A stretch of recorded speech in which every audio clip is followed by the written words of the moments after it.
तो नमस्कार दोस्तों, स्वागत है आपका अपने अपने YouTube चैनल इलेक्ट्रिकल क्रैकर्स के अंदर। मेन बंदा जिसका आपको इंतजार था, ठीक है, एनालिसिस करने के लिए कि PGCIL का पेपर कैसा आया था, क्या क्या आया था, आपको दिख जाएगा जो जो आया था, ठीक है, कैसा था, क्या सरप्राइजिंग रहने वाला है, ठीक है, आगे क्या किस किस चीज के लिए आपको सचेत रहना है, ठीक है, UPPCL के लिए क्या काम आ सकता है इसमें से, ठीक है। तो दोस्तों, जो इस बार हुआ है वो बहुत ही थोड़ा सा टेक्निकल में तो नहीं, लेकिन नॉन टेक्निकल में सबसे ज्यादा सरप्राइजिंग फैक्टर हुआ है। GS बिना मेंशन करे हुए ही आ गया, ठीक है। तो सबसे पहले हम टेक्निकल की बात करते हैं। टेक्निकल पे बेसिक इलेक्ट्रिकल जो आजकल सारे एग्जाम्स में मिसिंग था, पावर ग्रिड के थ्रू बेसिक इलेक्ट्रिकल ने वापसी करी। वो वापसी कैसे करी? 3 से 4 क्वेश्चन सर्किट्स के थे और इक्विवेलेंट रेजिस्टेंस निकालनी थी। बहुत ही आसान था, जिसमें से 2 क्वेश्चन इक्विवेलेंट सर्किट के थे, एक हमारे पास वोल्टेज का था फाइंड आउट करने का, KVL में मैश फाइंड आउट करना था, और एक मैक्सिमम पावर ट्रांसफर थ्योरम का टुच्चू पुच्चू सा क्वेश्चन था फॉर्मूला बेस्ड, वो क्वेश्चन करना था।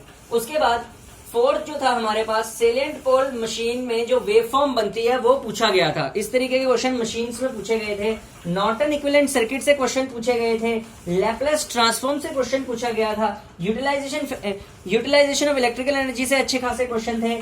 HVDC से बहुत ज्यादा क्वेश्चन पूछे गए थे। मैक्सिमम क्वेश्चन पावर सिस्टम में HVDC ने ही कवर कर लिया था। मेजरमेंट्स में सेंसिटिविटी के क्वेश्चन थे। कुछ क्वेश्चन हमारे पास मेजरिंग इंस्ट्रूमेंट्स के भी थे।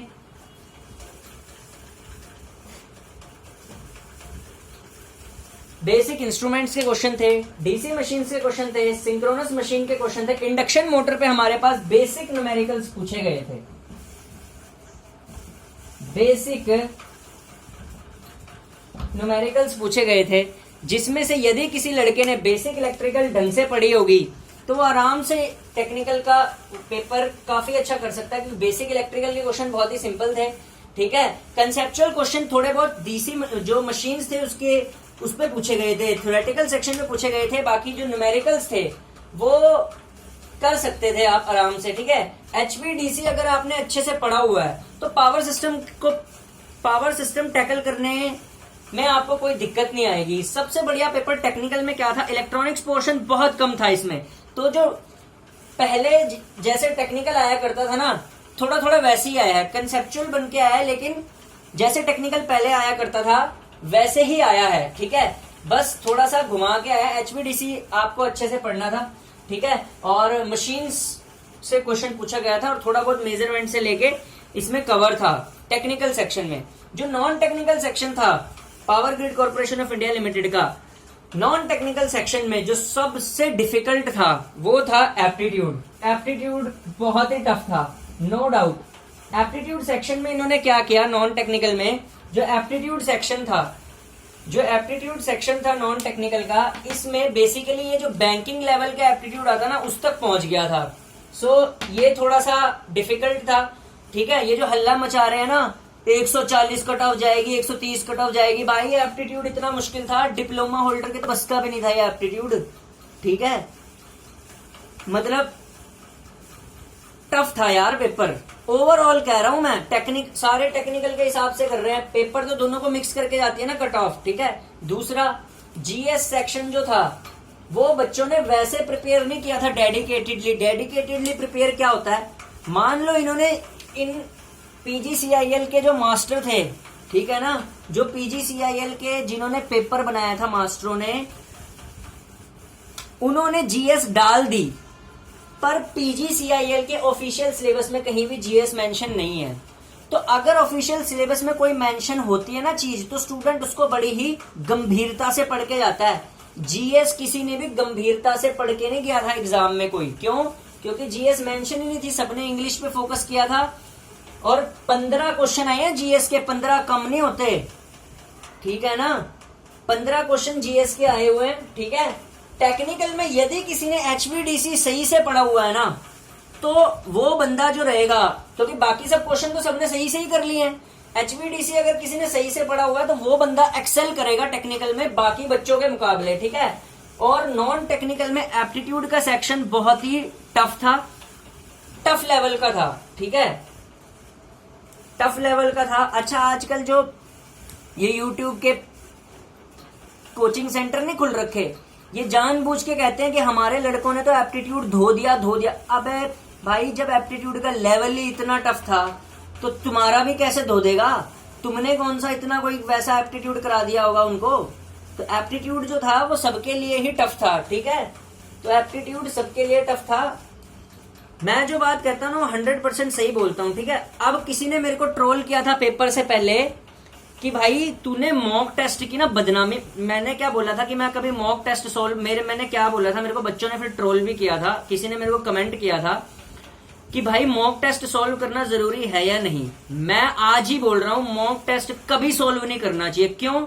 मॉक टेस्ट आपका कॉन्फिडेंस उल्टा डाउन करता है। आप सिर्फ टॉपिक्स जो अच्छे हैं ना, प्रिपेयर आपने एमसीक्यू लगाई है, उनको अच्छे से पढ़ के जाइए, बस उतना ही बहुत होता है यार। मॉक टेस्ट कभी भी ये डिसाइड नहीं करता आपकी प्रिपरेशन कैसी है। मॉक टेस्ट बनाने वाले को तो खुद नहीं पता होता पेपर में क्या आना है।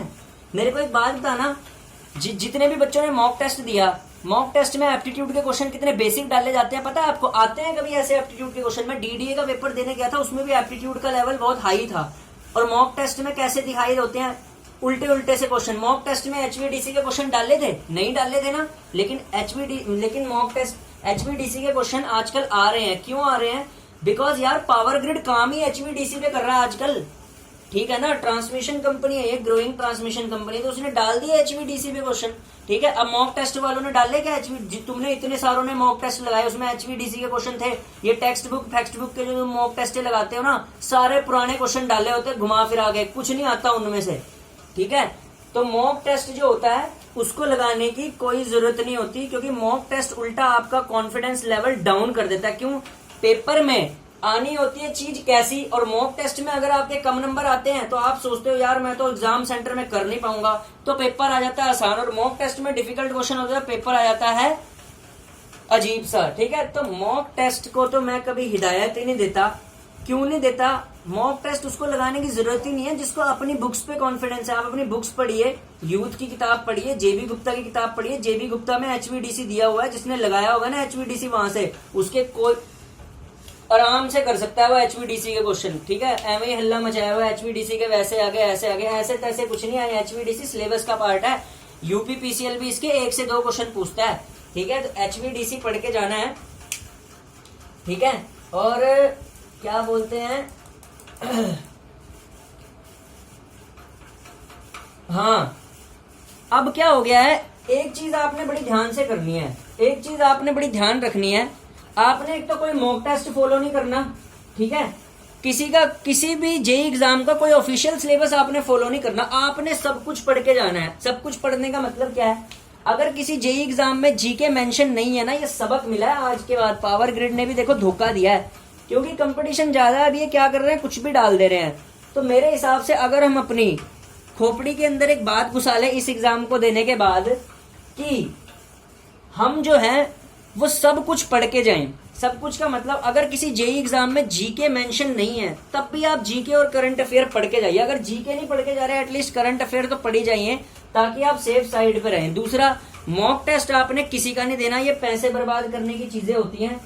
अगर आपने, सीधी सी बात है, अगर आपने अपनी सेमेस्टर की किताब ढंग से पढ़ी है, ठीक है, और साथ में 3 किताबें प्लस, ये देखो लिख दिया मैंने, सेमेस्टर की किताब अगर आपने सही से पढ़ी है, प्लस आपने, ठीक है, प्रीवियस ईयर क्वेश्चन लगाए हुए हैं, ठीक है, प्लस आपने 2 किताबें यूथ और आरके राजपूत ढंग से पढ़ी हुई है, तो आप आराम से कर सकते हो यार। टेक्निकल तो इतना था भाई, जो यूथ आरके राजपूत भी अगर किसी ने ढंग से लगाई है ना, और साथ में थोड़ी बहुत सेमेस्टर की किताबें सही से पढ़ी हुई हैं, वो कर जाएगा आराम से। बस एक एचवीडीसी सरप्राइजिंग था, इसी के ज्यादा क्वेश्चन थे, बाकी सारे तो यार इक्विवेलेंट रेजिस्टेंस भी आसान ही था। मैक्सिमम पावर का था क्या इसमें? फॉर्मूला बेस्ड तो क्वेश्चन होता है। मैक्सिमम पावर ट्रांसफॉर्मेशन थ्योरम का कौन सा उसने सर्किट से निकालने को बोली, जो लास्ट में जो फॉर्मूला आता है उससे पूछा था, ठीक है। हाँ, बाकी जहां पे टफ होता है वो मैं दे के आता हूँ। क्यों? अच्छा, आजकल कोचिंग सेंटर वाले जो होते हैं ना, वो बोलते हैं कट ऑफ इतनी चली जाएगी, ऐसे दिया है। मेरे को एक बात था ना, कौन सा कोचिंग सेंटर का मालिक पेपर देने जाता है? पेपर तो नहीं ना देने जाता, पेपर देने कौन जाता है? स्टूडेंट। तो सबसे बढ़िया एनालिसिस कौन कर सकता है? एक स्टूडेंट, क्योंकि मैं अभी खुद स्टूडेंट हूँ, ठीक है ना। फ्री पढ़ाता हूँ सबको, ठीक है, और फ्री एनालिसिस करता हूँ, ठीक है। अब जो बंदा पेपर दे के आ रहा है उसको ज्यादा पता होता है पेपर की कट ऑफ क्या जाएगी। ये आपको सिर्फ डरा रहे हैं कि 130। अच्छा, जानबूझ के ना माइक लेके चले जाएंगे, कुछ कोचिंग सेंटर वाले क्या करते हैं, माइक लेके चले जाएंगे एग्जाम सेंटर के बाहर, ठीक है, और अपना ही स्टूडेंट पकड़ते हैं, वो किसी और को नहीं पकड़ते। उनको पता होता है, पहले ही उन्होंने फोन नंबर दिया होता है, हमें बुला लेना, ठीक है। अपना ही स्टूडेंट पकड़ के ना फिर वो स्टूडेंट कैसे बोलता है, हाँ जी मैंने ना 147 अटेम्प्ट किए हैं और मेरी एक्यूरेसी 130 की है। अबे भाई तेरी एक्यूरेसी अगर 130 की होती, इतनी तो एक्यूरेसी भी नहीं बनती इस एग्जाम में जिस हिसाब का जीएस और एप्टीट्यूड था। एप्टीट्यूड तो वाकई टफ था। हाँ, टेक्निकल मैं मानता हूँ कि पेपर ठीक था, टेक्निकल ठीक था। अब मैं बताता हूँ इसकी कट ऑफ किस हिसाब से जा सकती है। देखो, इसकी कट ऑफ जो जाएगी ना, अगर मैं नॉन टेक के हिसाब से बोलूं जो थोड़ा टफ था और जीएस सरप्राइजिंग था, तो 100 जनरल की बोल रहा हूं मैं, 122 से 125 के आसपास जाने की है बस जनरल की, इससे ज्यादा नहीं जाएगी, ठीक है। बाकी जो रिजर्वेशन में होगा वो इससे कम नंबर में भी सिलेक्ट हो जाएगा, देख लेना, इसका ऐसे ही होगा हाल पेपर का, ठीक है। ये जो आ जाती है ना माइक लेके, मैंने I have attempted 147 marks and then my accuracy was 138, इसका जो ऐसे माइक लेके बोलते हैं ना यूट्यूब पे, उनका कट ऑफ ही नहीं क्लियर होता भाई, तो उनसे डरने की बात नहीं है। पेपर की कट ऑफ 122 से 125 के आसपास ही जाएगी जनरल की, ठीक है, और हो सकता है इससे भी कम चली जाए अगर एप्टीट्यूड में बच्चों ने ऐसी गलतियां करी हो, ठीक है। तो बस टेक्निकल इसमें मैक्सिमम सभी बच्चों का अच्छा हो गया जो काफी टाइम से तैयारी कर रहे हैं, ठीक है। डिसाइडिंग फैक्टर जीएस और वही होगा, जीएस और एप्टीट्यूड में भी इतना तो कोई होशियार बच्चा नहीं रहा होगा जिसने पूरा का पूरा एप्टीट्यूड कर दिया हो यार, ठीक है। तो टफ था यार, ठीक है, ऐसा कुछ नहीं था। ओवरऑल पेपर जो था वो कह सकते हैं मॉडरेट लेवल का था ड्यू टू एप्टीट्यूड, ठीक है। टेक्निकल तो ठीक ठाक था, इजी था, बट ओवरऑल एग्जाम की अगर हम बात करें, ठीक है, तो ठीक ठाक जाएगी, ठीक है। 122 के आसपास लगा लो जनरल की, ठीक है, इतनी जाएगी। 65 to 70% मार्क्स पे हो जाएगा इसमें सिलेक्शन, ठीक है। 1-2 नंबर वो अलग बात होती है, वो पीछे रह जाते हैं, तो उनसे जिसका 1-2 नंबर से एग्जाम छूटेगा वो आगे तैयारी कर सकता है यूपीपीसीएल वगैरह के, ऐसा कुछ नहीं है, ठीक है। तो आप लगे रहिए, तैयारी करते रहिए, और मैं कहता हूँ आप जब तक मेरा एनालिसिस ना आ जाता किसी एग्जाम का, आप सुनिए ही ना किसी की, ठीक है। बाकी चैनलों पे क्या होता है, मैं आई हैव अटेम्प्टेड 173, एक कह रहा मैंने 173 अटेम्प्ट किया, 170 का तो पेपर ही होता है, 173 कैसे अटेम्प्ट कर दिए, ठीक है। तो टेंशन न लेना, इतनी ही जाएगी कट ऑफ, ठीक है। Thank you.